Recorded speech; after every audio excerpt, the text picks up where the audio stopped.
Muy buenas noches a este nuevo programa de Primer Plano y el fin de semana, la semana pasada, el día de hoy, todo el mundo habla de los 100 días, eh, lo cual es un tanto engañoso porque en algunos temas, casi todos, pues tienen un pasado y van a tener un futuro y esos hay que insertar los primeros 100 días como presidente de Andrés Manuel López Obrador. Tomo, y voy a hablar sobre eso, la violencia. Es el asunto al que le dedicaron más tiempo. Tienen desde enero del año pasado, cuando nombra a Alfonso Durazo como el encargado de la seguridad, y por tanto, pues ya llevan un año planeando. Y el día de hoy, el presidente Andrés Manuel López Obrador tuvo que reconocer que la violencia no amaina. Y en efecto, no amaina. Se mantiene al mismo nivel, aunque con variaciones. Enumero tres casos. El primero, la matanza de 16 personas cerca de Santa Rosa de Lima, al parecer por un choque entre el cartel de Santa Rosa de Lima, qué nombre, de pronto habrá el cartel del Niño Fidencio, el cartel de San Martín de Porres, el sincretismo entre la violencia y la religiosidad. Pero un choque entre el cartel en que encabeza el Marro y el cartel Jalisco Nueva Generación. Pero en esta ocasión ya no es por drogas, sino por el robo de combustible. Por tanto, pues crecen los delitos en los cuales se involucra el crimen organizado y se confirma que sigue habiendo enclaves geográficos. En este caso, en el corazón de uno de los estados más prósperos, más dinámicos del país, Guanajuato. Luego estaría el terrible secuestro de 19 centroamericanos en San Fernando, Tamaulipas, en donde hubo un escándalo mundial porque en el 2010 secuestraron a 72 centroamericanos y mataron a 70, dos sobrevivieron. Otra vez más los Zetas, el mismo grupo criminal los detiene en ese punto neurálgico de las comunicaciones del noreste, San Fernando, Tamaulipas. Y luego quienes vivimos parte del tiempo en Morelos, pues ahí está un gobernador de Morena y, bueno, porque Guanajuato y Tamaulipas son panistas. En Morelos es de Morena y del Partido de Encuentro Social. Y la situación está deteriorándose rápidamente a niveles que ya son preocupantes. En consecuencia, pues uno se pregunta, ¿qué está pasando? ¿Dónde están los planes de contingencia? ¿Por qué no se logra aminorar, controlar, contener? Yo tomo tu reto porque me parece muy bien planteado. Hay que situar el tema de la inseguridad y de la violencia y del crimen organizado en el contexto, pues, del pasado y del futuro, ¿no?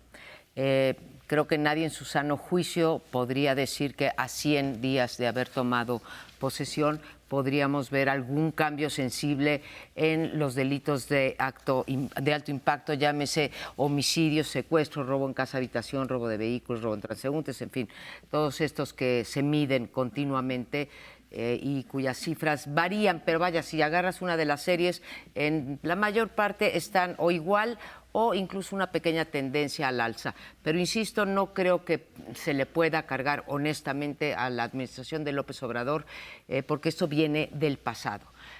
Ahora, la segunda, cuando me inserto en el futuro es cuando me empieza a preocupar, porque más allá de que se le ha dado un marco jurídico que permite la creación de la Guardia Nacional con un mucho mayor número de elementos del Ejército y de la Marina que de la Policía Federal, y con las críticas y aciertos que hemos discutido ya en este programa, lo que yo no veo es ninguna estrategia distinta, salvo dos cosas. Distinta que la que se siguió en el pasado. Ha dicho López Obrador que él no perseguirá a los capos, ¿sí? Que porque esa es una estrategia fallida. Pero bueno, por otro lado, pues tienes que perseguir a los capos porque si sabes dónde están, pues tienes que ir por ellos y que pasen por la justicia.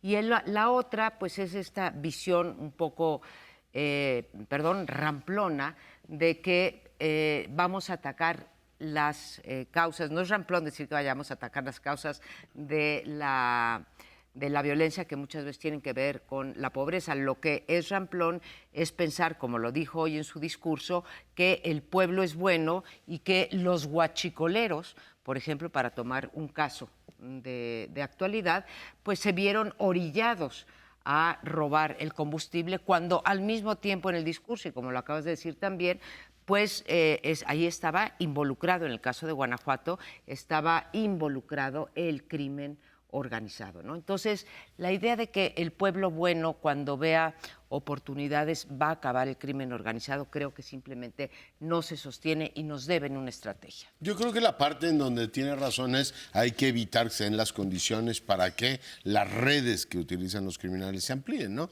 Que en eso creo que tiene un punto, y él sostiene que en el caso del huachicol, que es el éxito más importante que exhibía el día de hoy, están efectivamente trabajando y lo están haciendo de manera integral. Por supuesto queda pendiente si va a ser sostenible esa estrategia o no, porque detrás de lo que ocurre con el marro, y tomo el asunto de si la estrategia no es decapitar narcos, pues todo el operativo del gobierno de Guanajuato y el gobierno federal es un operativo tradicional de los que se han usado para derrocar a un individuo que por lo demás pues hacía una ostentación increíble. Todos hemos visto la casa en la que vivía, las condiciones en las que operaba, en fin, tenía un control territorial impresionante, y además en el momento que se ve cercado se da el lujo de mandar un golpe directo en este centro nocturno en Salamanca y decir aquí estoy y tengo capacidades operativas de desafiar al Estado. Tú puedes decir que no estás persiguiendo un cabecilla, pues claramente tienes ahí una situación que describe operativos tradicionales, igual que en gran medida el del huachicol. El tema de San Fernando sí preocupa mucho. Uno, por donde está, digo, es esa Y donde vas a la frontera, los dos, digamos, de las ciudades más dinámicas económicamente de este país, y tienes un grupo criminal que reproduce lo que hizo hace algunos años, con un Estado mexicano que pues pasan los años y no logra efectivamente afianzarse en el territorio diciendo, a ver, aquí mando yo. Tengo la impresión, simplemente lo dejo sobre la mesa, que esa visita que tuvo el presidente a Sinaloa, a la mismísima tierra del Chapo, debió haber sido, digamos, dimensionada o acompañada de una narrativa más amplia de que el Estado mexicano no le va a dejar a los narcos o a los criminales de cualquier tipo el espacio que hasta ahora han tenido. Es decir, el Estado mexicano tiene que afirmarse, como lo han hecho la mayor parte de todos los estados, y decirle a las organizaciones criminales, aquí estoy. Pero esa presencia debe ser creíble, constante, de tal manera que esta fuerza que hoy exhiben, secuestrando gente o mandando operativos violentos sobre centros nocturnos para decir aquí estamos, se reduzca. Termino diciendo que no solamente Morelos, no solamente Guanajuato, no solamente Tamaulipas, aquí en la capital de la República mataron a 2 en la Estela de Luz. O sea, no hay punto más céntrico de la capital, en pleno Paseo de la Reforma, y bueno, pues dijeron que es una venganza los del cártel de la Unión, no sé qué, que porque habían sido detenidos. Y tienes una presión que ya se nota en las calles de la ciudad. Por supuesto, cuando lo comparas con los muertos de otras entidades, no parece lo mismo. Estás hablando de 6 diarios y operando ni más ni menos que en pleno Paseo de la Reforma, con la connivencia, hoy lo dijo el secretario de Seguridad Pública, de los mandos de la policía capitalina. Por tanto, hay que revisar muchas cosas. Yo retomo lo que dice Amparo y lo suscribo. No se le puede pedir a un nuevo gobierno, a los 3 meses, que haya un cambio significativo en un problema tan grande que heredó de 12 años de violencia inusitada, de violencia excesiva. Tú no lo puedes cambiar esa tendencia en 3 meses. Yo lo suscribo total y absolutamente. Yo también lo suscribo.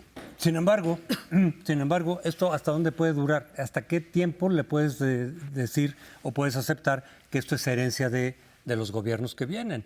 Es decir, en algún momento ya tienes que empezar a hacer la responsabilidad, no sé cuánto tiempo, 1 año, año y medio, 2 años, para decir, no, a ver, es que ahora sí ya los resultados, si no cambian, ya no los puedes echar nada más a los 2 gobiernos anteriores, sino que tu estrategia que estás definiendo, tu oferta que hiciste durante esos 12 mismos años, de que contigo, López Obrador, sí va a cambiar esto, sí va a reducirse la violencia significativamente, entonces tú no puedes utilizar ese argumento. Ahorita sí, y repito, totalmente yo lo suscribo, pero no lo puedes utilizar para todo el sexenio. En algún momento ya tendrás que hacerte cargo de lo que funcione o no funcione. Ojalá de veras entregue cuentas en el sentido de decir, miren, se va reduciendo, mi estrategia es la adecuada. Entonces, todos lo vamos a aplaudir y decir, efectivamente, qué bueno que está tomando esta estrategia, el punto que sea, porque yo también coincido en que esto de la ayuda económica no se va a traducir en automático en reducir la criminalidad por la rentabilidad que tiene el narcotráfico. Es decir, tú cómo no puedes competir tan fácilmente con esa rentabilidad. Pero haya sido una cosa o la otra. Ahora, por otro lado también, va a tener 5 años con el uso todavía del ejército. Es lo que salió de esta reforma de la Guardia Nacional.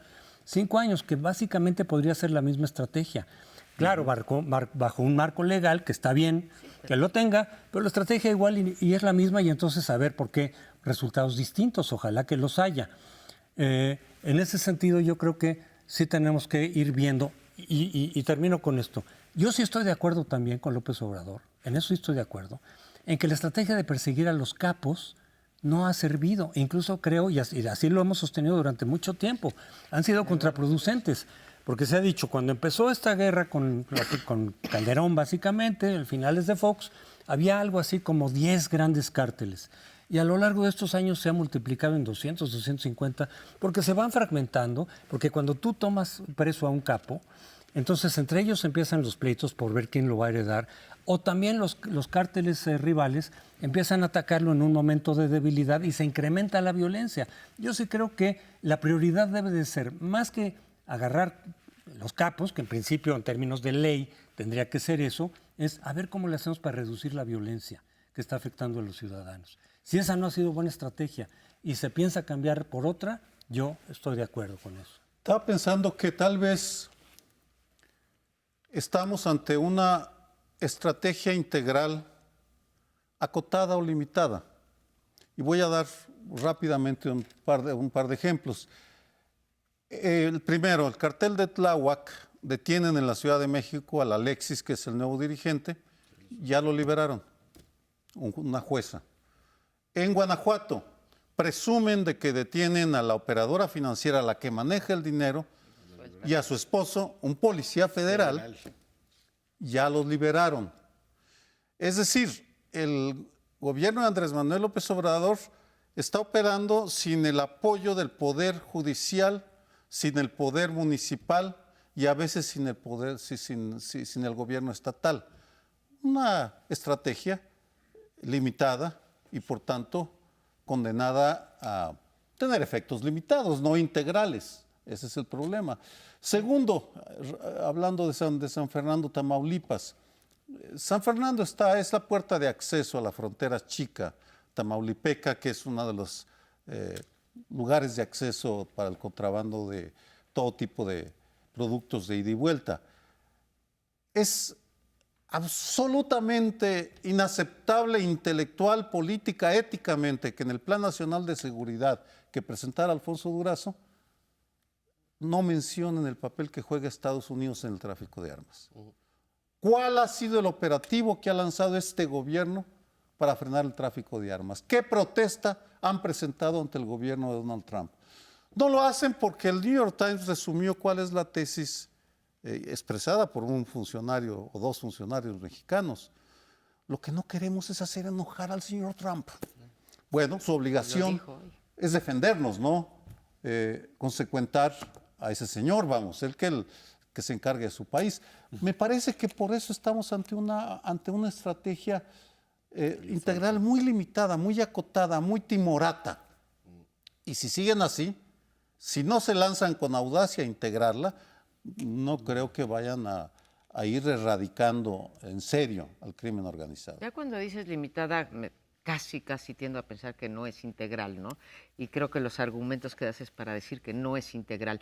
El silencio frente al muro o el silencio frente al tráfico de armas es realmente inadmisible y además lo dijo hoy claramente. Para aquellos que quieren que me pelee con Trump, no voy a pelearme con Trump. La vía es la diplomática y no de insultos. Y la otra, hay que reconocer que la Guardia Nacional podrá funcionar o no funcionar, pero el marco legal que se les dio no aumenta las capacidades del gobierno.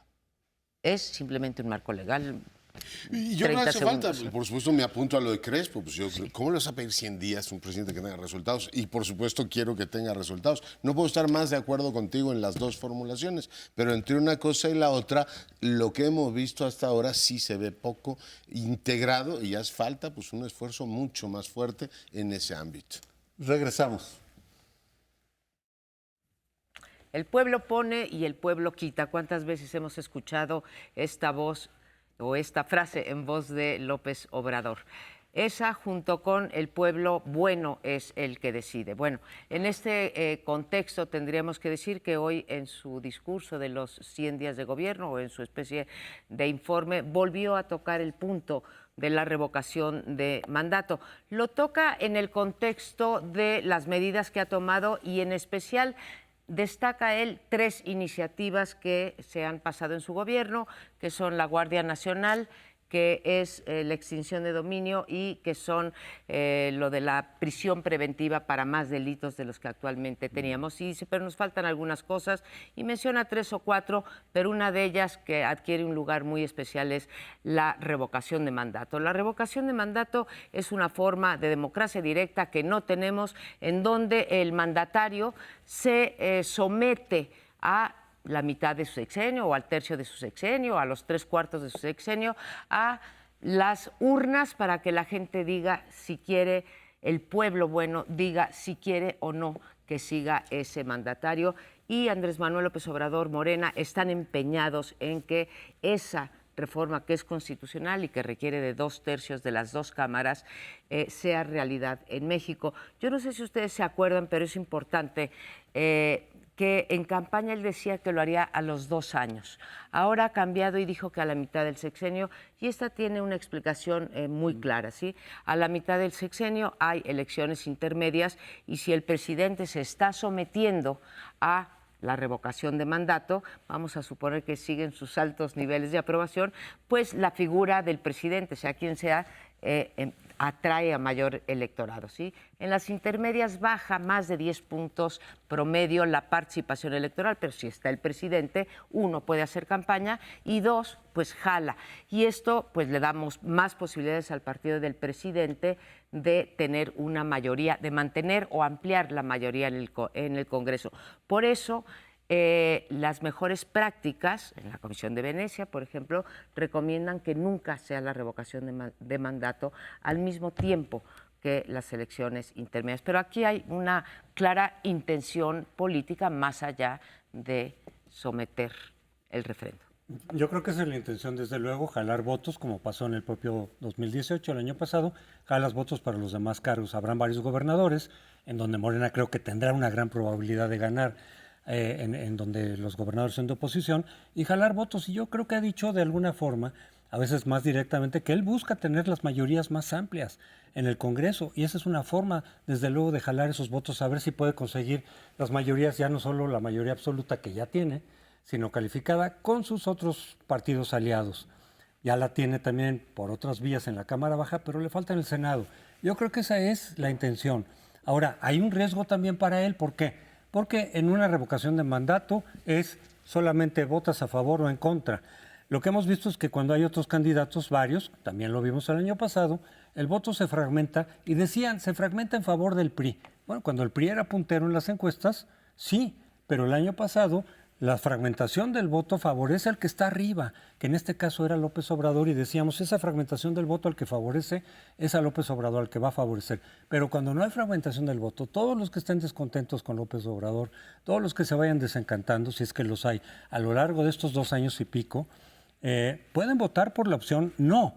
Y de 53% de votos que obtuvo el año pasado, quítale 4%, ya sé que ahorita ya son más los que están apoyando, pero digamos, a lo largo del tiempo y dependiendo de los resultados económicos, de seguridad, podría bajar ese apoyo.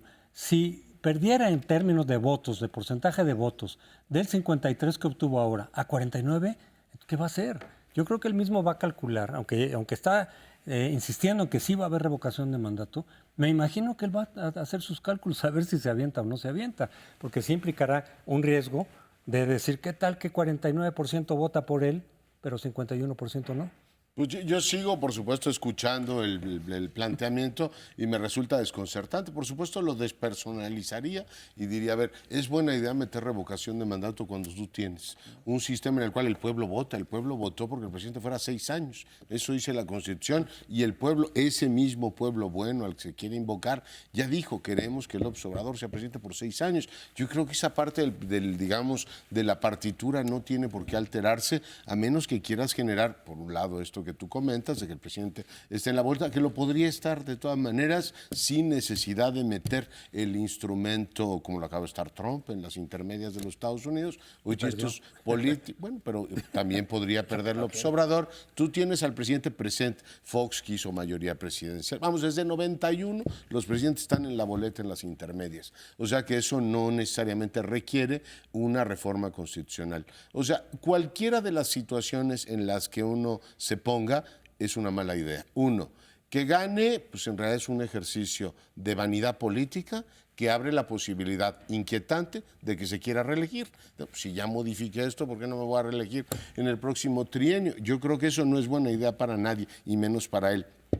La otra es que pierda. Entonces tú tienes un presidente que fue mayoritario ahora y de pronto le dicen, pues, ¿sabe qué? Ya no estamos contentos con usted, y abres una crisis constitucional que no le veo absolutamente ninguna utilidad. Y la tercera, que lo liga a consultas. Y las consultas lo que están haciendo no han dado buen resultado hasta ahora, es politizando un montón de temas, la de Morelos o cualquier otra, que trasladan a la sociedad una animosidad política que no es útil. O sea, a partir de ahora la política va a ser o defiendes al presidente o estás en contra del presidente, porque en 2 años vamos a tener que votar por eso. Yo no le veo ninguna buena salida a ese planteamiento.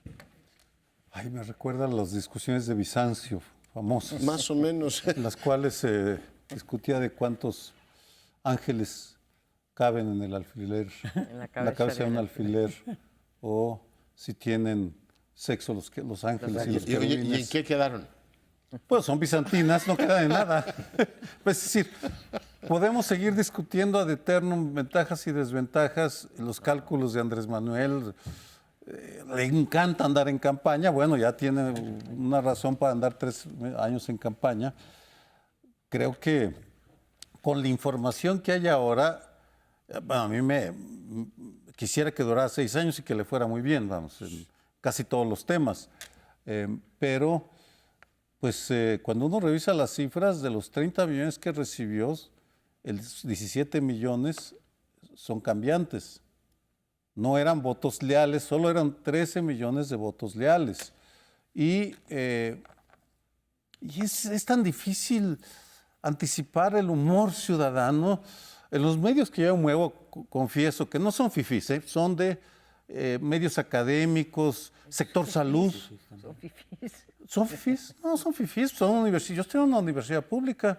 Vamos. Yo también, pero soy fifí. Bueno, eres fifí, o somos fifís tal vez porque así nos llaman, pero las críticas a políticas concretas han ido subiendo de tono en los últimos 3 meses.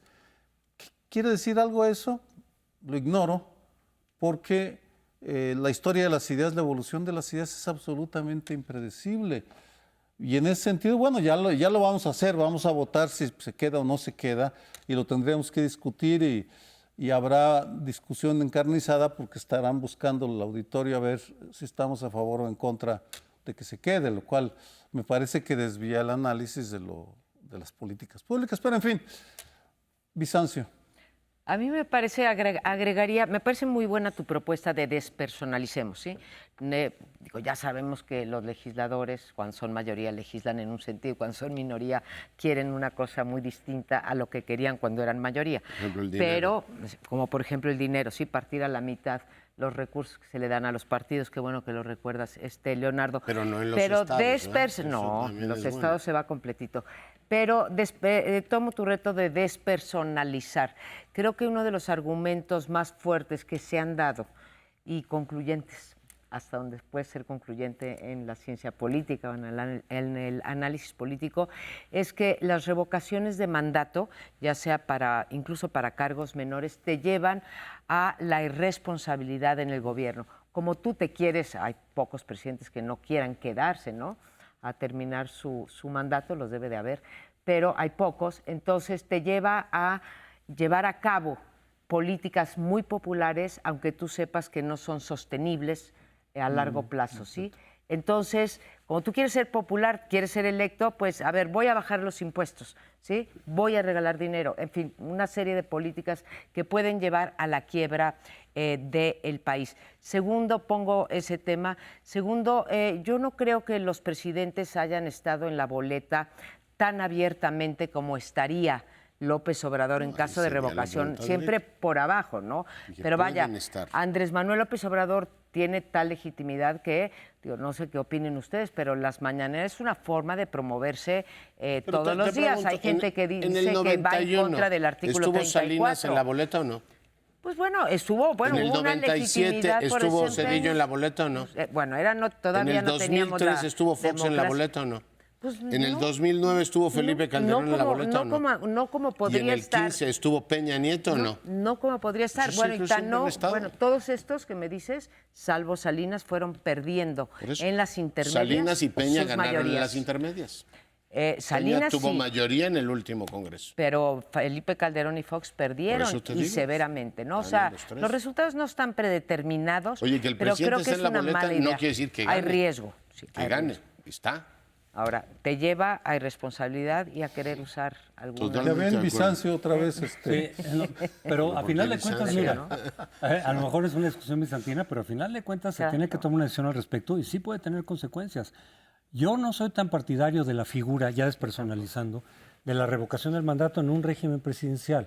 Es una especie como de jalar del parlamentarismo lo que le llaman el voto de censura, donde en cualquier momento tú puedes con una mayoría quitar a un primer ministro, a un jefe de gobierno, por cualquier razón, incluso políticas, no por razones de corrupción, sino estrictamente políticas, de pronto lo puedes quitar para renovar y para que no tengas que aguantar un presidente o un jefe de gobierno que está haciendo las cosas mal. Eso yo le veo de positivo en el sistema parlamentario. Cuando tomas esa figura y la adaptas al presidencialismo bajo revocación de mandato, al final de cuentas es un ejercicio más rígido que genera más complicación, que movilizas a toda la ciudadanía. Ya no es cosa nada más del Congreso, sino de toda la ciudadanía. Lo hemos visto, por ejemplo, los problemas que ha traído en Venezuela, sabiendo que y en algún que otro país latinoamericano, sabiendo que las condiciones no son idénticas que Venezuela, no estoy diciendo que sea lo mismo, pero ciertamente ha generado ahí también unas tensiones enormes. Es decir, la rigidez del sistema presidencial sí genera que la revocación de mandato pueda generar problemas. Es una pésima idea y me acogería al principio. Como es bizantina la discusión, es bizantina. Digan, señores, es notoriamente improcedente con todos los problemas que tiene este país que discutamos si el presidente debe durar 3 o 6 años en su encargo, si ya dura 6. Déjame decirle a Sergio por qué no es bizantina, porque Andrés Manuel López Obrador ya dijo que haya o no reforma constitucional, va a haber revocación de mandato, por las buenas o por las malas, con la ley o sin la ley. Eso llama la atención que defiende la política hacia Venezuela por la Constitución, y en esa parte de la Constitución no le gusta tanto, ¿no? En Bizancio también había quien mandaba, el Archimandrita. Muy bien, nos vamos a un corte y regresamos en unos minutitos.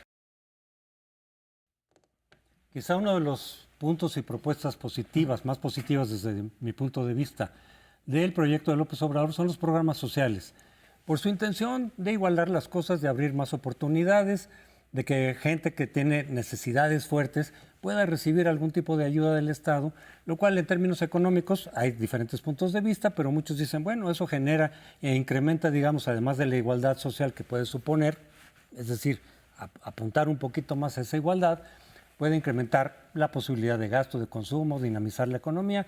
Hay un gran debate al respecto sobre si ayuda o no en términos económicos y bajo qué condiciones. Pero políticamente también puede tener consecuencias. Es decir, los programas sociales se pueden condicionar dependiendo también de cómo se programen, de cómo se apliquen, de cómo se ejecuten. Puede generar desde luego una serie de clientelas electorales y en esa medida pueden afectar la equidad electoral. Así lo hacía el PRI, con clientelas también, aunque el PRI desde luego incurría en compra de votos, incurría en fraude burdo. Y aquí se dice, y yo le puedo creer a López Obrador, no va a haber fraude electoral. Pero estos programas sociales se pueden aplicar y ejecutar de tal manera que te genere un compromiso y un agradecimiento electoral y una vinculación personal. incluso con López Obrador o con su partido, que efectivamente pueda generar clientelas electorales que desvirtúen en alguna medida la equidad. Y en ese sentido apareció un artículo muy interesante en Nexos de nuestra colega María Amparo Casar, que le mete números a ese proyecto, qué podría implicar en términos electorales, por lo cual le voy a pedir a Amparo que nos amplíe un poco más esos números que metió. Es simplemente, primero decir que es muy difícil corroborar esto de los programas sociales porque no tenemos información. Primero, lo que se llama el censo del bienestar no fue levantado ni por una dependencia económica ni por un órgano con cierta autonomía e independencia como sería el INEGI. No tiene en ese sentido las características de un censo, ni siquiera te diría de un padrón. Fue levantado por los morenistas, no sabemos ni quiénes, siervos de la nación se llaman, no sabemos ni quiénes son, ni cuánto les pagan, ni qué representatividad del universo nacional están cubriendo. Entonces, pues ya de entrada es una cosa partidista que no se debería de aceptar para un programa social. Si tomamos nada más 7 de los más de casi una veintena de programas que ha anunciado, porque para los demás no encontramos datos ni de beneficiarios ni de cuánto cuestan, lo que vemos es que el número de beneficiarios alcanza a los 23 millones de mexicanos, de 7 programas, ¿sí?, que van entre estudiantes discapacitados y quitando duplicidades, estudiantes discapacitados, becas de educación superior, viejito de tercera edad, Sembrando Vida y las tandas de bienestar, ¿sí? Bueno, suma 23. Entonces, el ejercicio que se nos ocurrió hacer fue ver qué porcentaje del padrón electoral sería este. Y pues, si uno ve cuántos mayores de 18 años va a haber en México en el año 2021, o sea, dentro de 2 años, cuando sean las intermedias, pues te encuentras con una participación en las intermedias del 53%, que es el promedio de participación electoral, pues resulta que ya con eso tendría el 53% de los votos, asumiendo que cada beneficiario vota por él. Ese es el argumento en términos generales.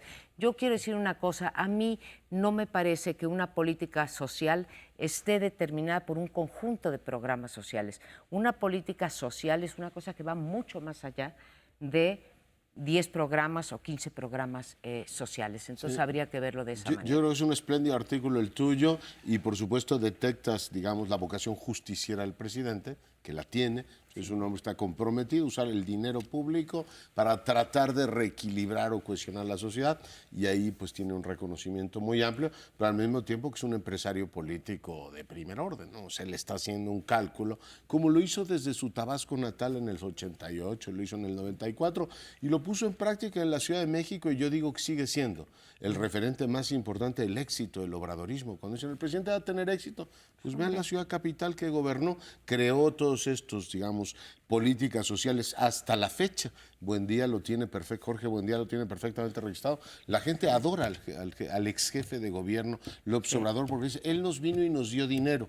Que es una ciudad desigual y ha beneficiado a los más ricos, también es cierto, pero nos dio dinero. Y esa lealtad que el presidente ha conseguido, y que lo hizo en su Tabasco natal y lo hizo en la capital, le ha dado muy buenos frutos. Entonces, esta idea del gran empresario político con el justiciero y el hombre que conecta perfectamente con las masas, pues claramente nos habla de un hombre que tiene clarísimo, si en seguridad y en otros temas no tiene una claridad meridiana, en esto lo tiene absolutamente claro y además tiene todas las razones para decir, señores, ahí está la capital como ejemplo, me sigue tributando culto de la tría y la política social funcionó para generar esta sensación de a mí me están tomando en cuenta, aunque pierdas capacidades gubernamentales, que la ciudad tiene muchísimos problemas, pero si la gente se siente atendida, eso paga. Hijo, qué temas, todos como verán son temas absolutamente complicados y difíciles de meter porque nos falta información. Yo recupero la idea que soltó María Amparo.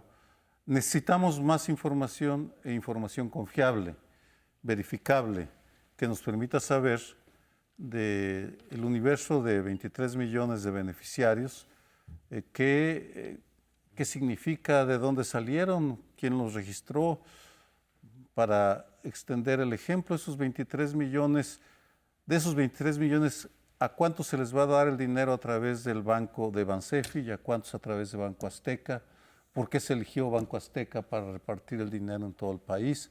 Porque estamos hablando de las partidas, haciendo un lado el pago de la deuda de Fobaproa, de todos los endeudamientos que traemos, tal vez vaya a convertirse en la partida más importante del presupuesto de egresos de la Federación. En consecuencia, necesitamos mucha más información para poder opinar sobre los programas, sobre el impacto político. Regresamos a un punto fundamental de la cuarta transformación. Depende fundamentalmente de una persona, de un líder, porque esa lealtad en la Ciudad de México pues se transfería antes al PRD, luego a Morena, pero no está tan claro que sea transferible a una institución. Y porque Morena, ¿qué es? La semana pasada lo estuvimos discutiendo. ¿Qué es? ¿Qué tienen en común Gerardo Sosa Castellán y Santiago Nieto? O Lili Telles, la senadora proveniente de TV Azteca, con Olga Sánchez Cordero.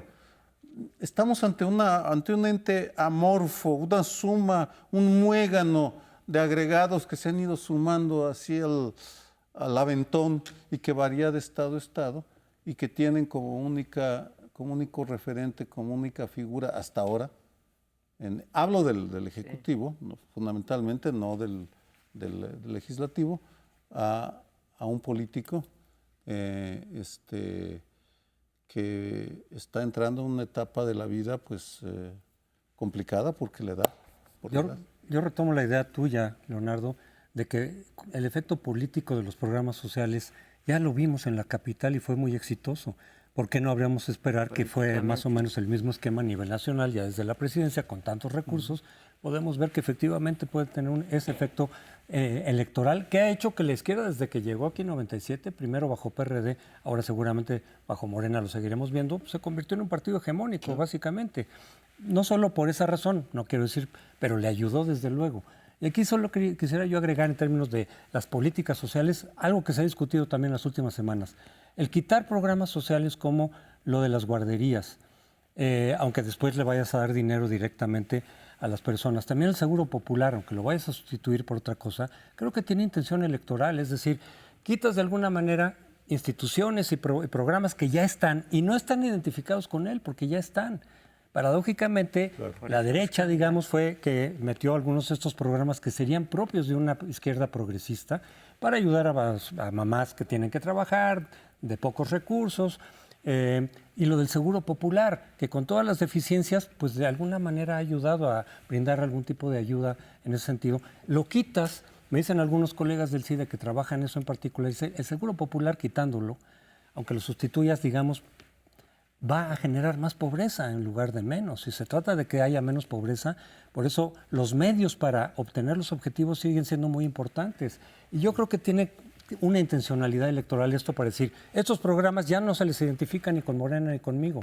Mejor voy a sustituirlo por otros programas que estén más directamente personalizados. Eso, digamos, todo el sentido de decir, y lo repitió hoy en su discurso, no habrá ningún intermediario. El intermediario, el sello de la casa soy yo. O sea, no hay capacidad de institucionalización, ni quieren, no hay intención de institucionalización. Si uno revisa sus actividades de los fines de semana y de los últimos 2 meses, todos los primeros entregas de tarjetas, de cheques, de lo que quieras, han sido por él. Él los inaugura en cada uno de los estados y pasa un discapacitado, pasa un estudiante, etcétera. Entonces, el signo es Andrés Manuel López Obrador. Incluso en el padrón, todavía, Sergio, hace 15 días portaban la de este gobierno de transición, servidor de la nación, gobierno electo del presidente Andrés Manuel López Obrador. Todavía al día de hoy, así está levantado. Mi problema es si es sostenible. Este año tuvo el dinero, Yo no sé si esto es sostenible y sabemos, como en la teoría de sobrecarga de la democracia, que una vez que tú das un programa, quitarlo es un gran problema. Sí, sí, Leonardo. claro que lo es, pero bueno, en la ciudad ha sido sostenible, ya 20 años la misma coalición, si tú ves los apellidos, Morena o PRD, son exactamente los mismos que gobernaban hace 20 años y les ha dado para eso. Tú tienes una ciudad en la cual no mejoran los servicios públicos, no tienes educación de calidad, pero sigues transfiriendo dinero a la gente y la gente le sigue tributando lealtad primero al líder, de manera indiscutible, que ha sido pues el factor de decisión en las últimas, transiciones en la capital. Por tanto, él tiene todos los elementos, igual que en el ámbito de sus conferencias, es decir, ustedes digan lo que quieran, a mí esto me ha dado resultados. Bueno, pero se nos termina el tiempo y nos vamos al último segmento. Bueno, y el viernes fue el Día Internacional de la Mujer y hubo muchísimos temas en la agenda pública que vale la pena, por supuesto, reconciliar, desde un debate senatorial que tuvo sus más y sus menos, una decisión del Congreso de Nuevo León que generó, por supuesto, una polémica enorme, esta idea de criminalizar a las mujeres porque optan finalmente por decir qué hacen con su cuerpo, vuelve a poner a nivel nacional hacia dónde tiene que ir la agenda de derechos de las mujeres. Se lo preguntaron al presidente y él dijo, esto hay que someterlo a consulta. Y bueno, pues para el gusto de muchos, igual que ocurrió aquí en la capital, hace 15 años, el tema de consultarle a la mayoría los derechos individuales, de entrada te lleva a que las posiciones más conservadoras sean las que se van expresando en los grupos, en fin, en este caso parlamentarios, donde por cierto en Morena hubo una fricción abierta, la posición de la senadora Lili Telles y algunas otras como Mitchell que decían, a ver qué hace la extrema derecha infiltrar en Morena. En cualquier caso, el asunto se planteó de manera descarnada y el presidente, con este estilo beisbolero que ahora tiene, los bateó hacia uno de los, efectivamente, jardines y pospuso un debate que, sin embargo, creo yo que tiene una rabiosa actualidad. ¿Cómo lo ven? Yo creo que te quedas corto y que es mucho más grave que el buen resumen que nos haces. Y digo que es más grave porque después de la marcha, fundamentalmente, bueno, se dijo así, campesina de las mujeres, también dijo que no tenían por qué marchar las mujeres, ¿no? Que sus derechos estaban garantizados. Yo no veo en dónde estén garantizados, sobre todo ahora ha habido un recule de lo de los refugios, ¿no? Pero la idea de las mujeres que padecen la violencia intrafamiliar o cualquier otro tipo de violencia que necesitaban los refugios, pues está sustituyendo, por cierto, por una política muy neoliberal, que es la de entregar dinero en vez de prestar el servicio, porque pues tú qué haces con los 800 pesos que te dan, regresas a tu casa, tu marido te vuelve a golpear y además te quita los 800 pesos y a ver si con eso pagas, ¿sí?, el psicoanálisis o la ayuda psicológica o en fin, los requerimientos que tengas incluso de atención médica. Pero también no sé por qué nos sorprende en la capital, Leonardo, a mí me sorprende porque debería ser una agenda de la izquierda, primer gobierno de izquierda que tiene México y esa agenda social la deja a un lado. Pero no me sorprende porque ya en la capital nos dio una muestra clarísima de lo que él pensaba con respecto a estos derechos de, bueno, ya no sé por qué les llamamos de tercera generación, ¿no? Pero lo mismo la eutanasia que lo de las mujeres o la adopción por parte de matrimonios monoparentales, tanto monoparentales como de el mismo sexo. Y él hizo claramente su cálculo político, como decías tú hace un rato, Leonardo, de decir, a ver, esto no me va a traer votos. Y él nunca quiso pasar, mientras fue jefe de gobierno, ninguna de estas reformas, en particular, que es el tema que nos toca aquí, de las mujeres.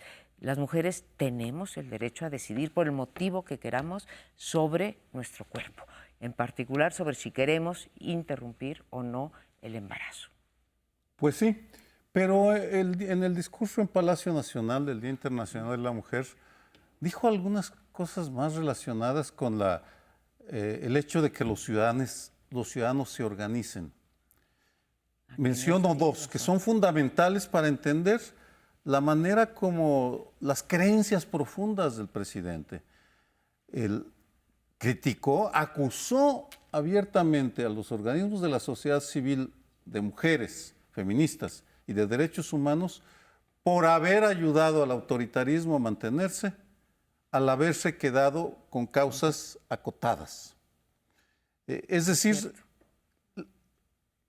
para Andrés Manuel López Obrador solo vale la participación en partidos, ninguna otra forma de organización ciudadana le gusta, salvo, y sobre todo cuando lo contradice. Y en esa reunión se pararon las mujeres para presentar 2 mantas en las cuales los retaban abiertamente, porque no estaban dispuestas a someter su agenda a la que dictaba el presidente. Y luego, en otra frase, en otra idea, dijo, ya no hay necesidad de movimientos, porque el movimiento que tengo yo agrupa a todos, representa a todos y a todas las causas.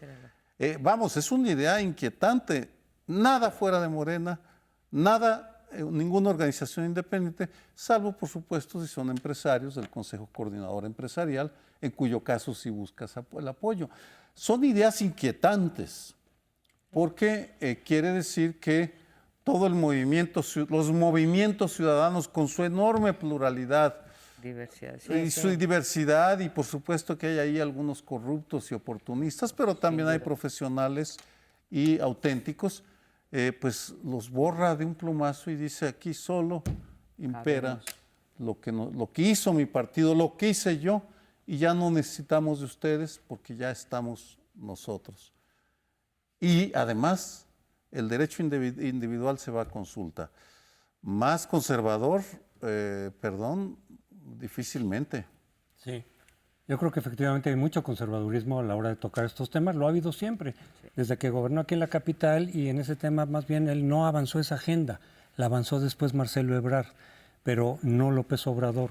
Tanto por motivos electorales como quizá sus propias convicciones, ¿no? Que tiene de pronto mucho apego a las cuestiones bíblicas, cita muy frecuentemente la Biblia, tiene vínculos con iglesias cristianas de distintos tipos. Entonces creo que hay algo también de sus convicciones personales, no solo del cálculo electoral. Pero el problema, de independientemente de cuál sea la postura en cada uno de esos temas, de derechos de la comunidad gay, de las mujeres en términos generales, de género, la cuestión de la interrupción del embarazo, que es muy delicada, efectivamente, es muy controvertida porque involucra la vida de los niños por nacer. Esa parte es muy complicada, yo lo sé. No estoy a favor de todas maneras de penalizar a las mujeres que por las razones que sea sienten que no pueden tener un bebé en ese momento, pero es un tema delicado. Pero los otros son cuestiones de libertades, si se casan los del mismo sexo o no, incluso la eutanasia, en donde uno ya puede decidir, yo ya acabé de estar aquí, estoy con enfermedades que no se pueden curar y en cambio me estoy sintiendo cada vez peor. Son derechos que esos se tendrían que respetar, ahí sí. Lo del aborto, repito, es muy difícil, es muy complicado ese tema. Pero todos los demás de los derechos creo que ni siquiera tendrían que estar a debate.